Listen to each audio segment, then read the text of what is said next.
Assalamualaikum warahmatullahi wabarakatuh. Bertemu kembali dalam program Sitarah TV. Kali ini kita akan menelusuri jejak hidayah. Kalau kita perhatikan secara seksama, hidayah itu seperti orang jatuh cinta ya. Ceritanya pasti beragam, tidak ada yang sama. Kadang-kadang hanya sepintas kilas orang itu bisa jatuh cinta. Bisa saja juga ada beberapa hal, misalnya sudah berhubungan lama tetapi giliran menikah malah dengan orang lain. Begitu juga hidayah, kadang-kadang kita dekat dengan sumber hidayah tetapi tidak bisa menerimanya. Kadang-kadang dari sumber yang sangat jauh, kita sekilas pintas mendengar kabar misalnya tentang beberapa hal, kita bisa menerima hidayah. Nah, bersama kami telah hadir Pak Amin Sasmito, yang kebetulan beliau adalah keturunan dari Tulung Agung, Pak ya? Tulung Agung, dari Pak Marjuni. Nah, kita akan coba menggali bagaimana jalan hidayah beliau bisa bertemu dengan jemaat Imam Mahdi. Bisa mungkin diceritakan sekilas, Pak, bagaimana awalnya mengenal Imam Mahdi? Kalau untuk mengenal Imam Mahdi, sebetulnya saya dari bapak saya. Bapak saya Marjuni. Nah, waktu tahun 1920-an, waktu itu di Tulung Agung, di daerah Kauman itu ada yang terkenal namanya Mbah Wali. Apakah beliau betul wali atau memang panggilannya Mbah Wali? Nah, Mbah Wali itu beberapa malam dan beberapa Jumat gitu tidak ke masjid. Nah, dari jemaah masjid itu, termasuk kakeknya Pak Marjuni itu bertanya pada makmum di sana, gimana Simbah kok nggak kelihatan, apakah sakit gitu. Nah, yuk kita kunjungin ke sana ke Simbah, takut ada apa-apa gitu. Besoknya pagi-pagi kakeknya Pak Marjuni itu dengan beberapa jemaah berkunjunglah ke rumahnya Mbah Wali. Ternyata Mbah Wali itu dalam keadaan sehat bugar, tidak ada kekurangan apa-apa. Pas ditanya, Mbah kenapa nggak ke masjid? Sudah lama kangen Bapak ada apa gitu. Nah, Mbah Wali menjelaskan, Imam Mahdi sudah datang, tapi belum sampai di sini, masih jauh. Nah, kalau Imam Mahdi sudah datang, kejelasan Islam kita, ibadah kita itu seperti apa? Jadi saya bingung, nanti takutnya ya cuma-cuma aja. Karena kalau memang tidak menerima Imam Mahdi, ya dalam keadaan, maaf kata, dalam garis bawah katanya sih, dalam matinya kayak jahiliyah seperti gitu ya. Itu. Nah, itu gimana? Lah kan masih jauh, Mbah, kata beberapa jemaah tuh. Terus ada beberapa jemaah yang bertanya, Mbah, kalau saya nanti akan menemuin nggak gitu. Kalau Simbah kan nggak menemuin gitu, bakal bertemu. Kalau saya nggak, kamu udah keburu meninggal. Terus nggak semua baru meninggal. Nah, dari kakeknya Pak Marjuni juga bertanya, kalau saya gimana Mbah? Kamu juga sama. Terus kalau cucu atau anak saya akan menemuin nggak? Katanya gitu. Ternyata Mbah Wali diam sejenak. Udah gitu, oh ada cucumu, katanya seperti itu. Nah, terus si mbahnya Pak Marjuni itu bertanya, cucu yang mana? Kan cucuku banyak yang saya bawa ke masjid, ada beberapa orang yang sering ketemu. Oh itu loh, Juni, Marjuni gitu. Nanging, katanya ketemunya tuh di atas usia 50 tahun seperti itu. Nah, oh gitu ya. Makanya dari kehidupan keluarga Pak Marjuni itu paling disayang sama kakek-kakek sebelahnya itu, karena seolah-olah nanti yang akan menerima Imam Mahdi ya Pak Marjuni itu dan minta didoain, selalu minta tolong nanti kalau udah ketemu Imam Mahdi tolong doakan saya, ampunin saya, seperti itu. Nah, setelah 50 tahun kemudian bapak saya waktu itu Pak Marjuni itu ya dibilang sholat hare-hare kalau kata bahasa Sunda. Ya kadang sholat, kadang enggak. Pengajian juga jarang ikut, ke masjid juga ala kadarnya lah. Seperti paling juga kalau ke masjid ya pas terawih, Idul Adha atau Idul Fitri, ya itu aja sisanya. Jarang lah kalau dibilang sholat. Mohon maaf Pak, saya memotong. Saya dengar-dengar tadi kemudian betul-betul ketemu Imam Mahdi itu di usia di atas 50 tahun. Atas 50. Itu bagaimana ceritanya kemudian bisa benar-benar Pak Marjuni ini ketemu Imam Mahdi? Seperti ini ceritanya. Oh, iya. Waktu itu siang hari, ibu saya itu kayak kesurupan, kalau kata orang Karawangnya kasurupan gitu ta. Kesurupan. Nah udah kesurupan itu ditanya tuh, "Ini apa gitu ke bapak saya, kan kalau ngobrol bahasa Jawa ya. Cuma terkecuali saya anak-anaknya bahasanya Sunda. "Ini kenapa kubur?" Terus langsung, "Bapakmu teko," katanya. "Mbahmu teko." Semua ditunjukin tuh, ada kakek ini termasuk bapaknya Pak Marjuni itu sendiri. Nah, terus arep enek opo, ada apa, katanya mau apa gitu kata Pak Marjuni ke istrinya, ibu saya. Dalam posisi kesurupan itu. "Kamu sekarang harus ngaji lagi, sholat lagi, karena Imam Mahdi sudah deket di sini, udah ada di sini." Di Karawang maksudnya udah ada itu. Ya. Nah, terus disuruh, "Kamu cari yang kiai lah atau apa adanya, kiai badannya kecil, kurus gitu. Kecil kurus gitu.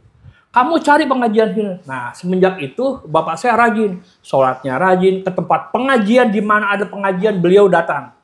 Nah, sebentar Pak.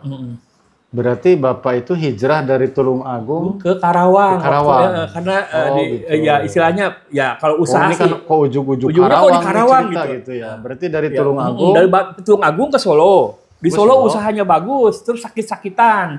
Hijrah ke Karawang. Kebetulan di Karawang kan ada adik-adiknya, ada dua adiknya gitu.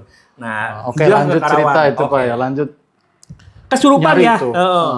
Pas kesurupan itu ceritanya. Nah, waktu udah kesurupan dijelaskan, suruh mencari kiai yang badannya kecil, ya orangnya kecil pendek gitu. Carilah beliau ke pengajian sana-sana. Pertama, udah kesana yang terkenal tuh waktu di Karawang itu Mama Tengku, beliau dari Aceh. Dia orang spiritual juga, kiai besar juga. Pas ditanya, "Wes bener, salah." Udah apa-apa itu ditanya tuh suatu hari tuh ditanya, "Aku sudah bener belum?" "Salah. Itu mah tinggi besar, gede itu orang kecil." "Bukan, kecil," katanya gitu. Nah, tetap nyari. Nah, pas ketemu tuh di daerah Paledang ujung. Nah, kan saya di Gang Paledang Tengah. Ternyata di Paledang ujung sebelah utara itu ada pengajian juga, namanya Pak Toha, Ustaz Toha. Pendek tapi gemuk. Nah, gitu. Terus gitu. Nah, udah gitu bertanya lagi dalam itu tuh kan ibu saya kan, maaf ya, kenapa bisa seperti itu? Karena ibu saya salah satu paranormal, ya dukun lah gitu ya. Coba tanya, bener apa enggak gitu. Nah udah tanya, nah terus kata ibu saya dalam keadaan ya belief orang nggak sadar gitu, menunjukkan nggak apa-apa, lanjutkan aja di situ, nanti kamu akan ketemu Wong Londo. Wong Londo itu orang Belanda. Ketemulah namanya yang biasa dipanggil Papi, katanya sih. Nah, misionaris. Ya. Nanti ketemu pengajian belum ketemu juga tuh sama orang Belanda itu, belum ketemu juga. Tapi anehnya beliau kan bukan orang Islam, Kristen tuh kan ya. Nah, tunggu beberapa saat, pas ada yang mungkin entah keempat, entah kelima di pengajiannya Pak Toha itu, bapak ketemu tuh sama orang Belanda itu. Mungkin ini nih, katanya gitu. Ditanyalah, "Bapak Islam?" "Bukan." "Kenapa sering datang pengajian-pengajian?" "Saya mau pengen tahu aja, buat perbandingan gitu." Nah udah gitu, "Bapak sering pengajian kemana aja? Ada nggak guru bapak yang ustadznya kecil, ya nggak gemuk gitu? Kali ini kan gemuk." Terus kata beliau tuh, "Ada," katanya gitu, "teman saya, tapi pengajiannya sedikit," katanya gitu. Pengajiannya sedikit. Nah, orangnya kecil, namanya Pak Abu Hasan. Beliau itu Pak Abu Hasan. Nah, di minggu pertama ketemu lagi, "Kapan ya nanti bisa ketemukan dengan Pak Abu Hasan?" gitu. Nah, waktu terus minggu ketiga dari pertemuan itu, ditemukanlah bapak saya tuh Marjuni dengan Bapak Abu Hasan. Ngobrol panjang lebar, ikutlah di pengajian.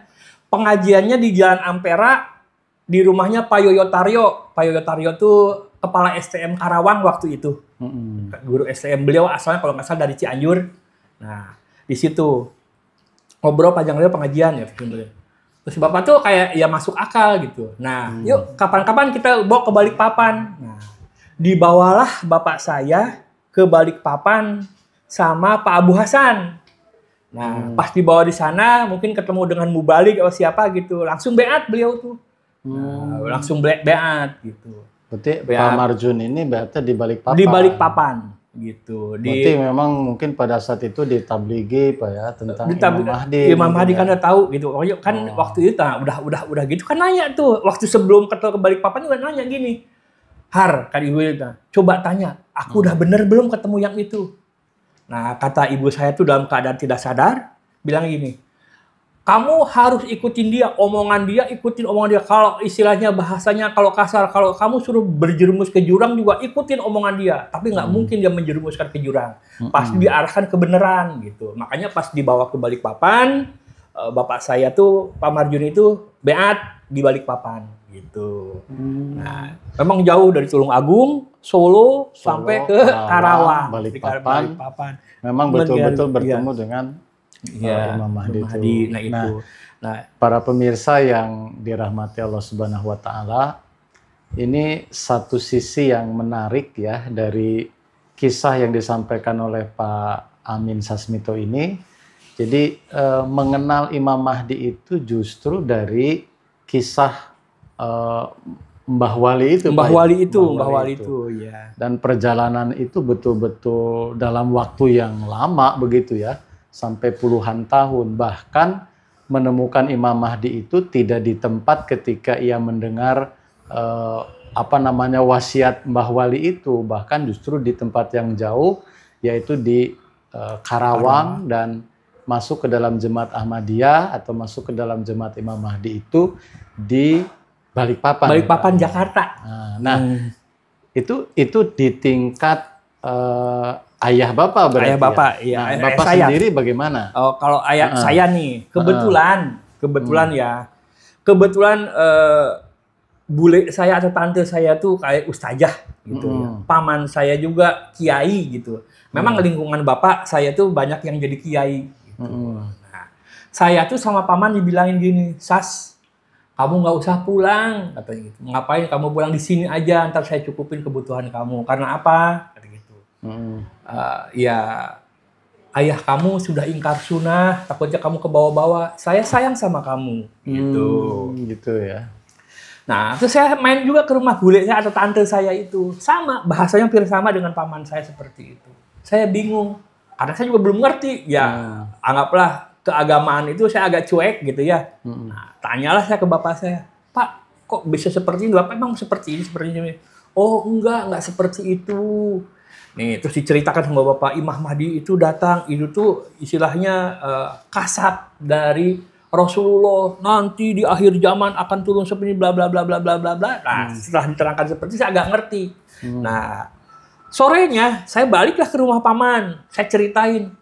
Oh, nggak kayak gitu, kata bapak, seperti ini yang seperti ya yang cerita bapak saya itu sampai ceritain.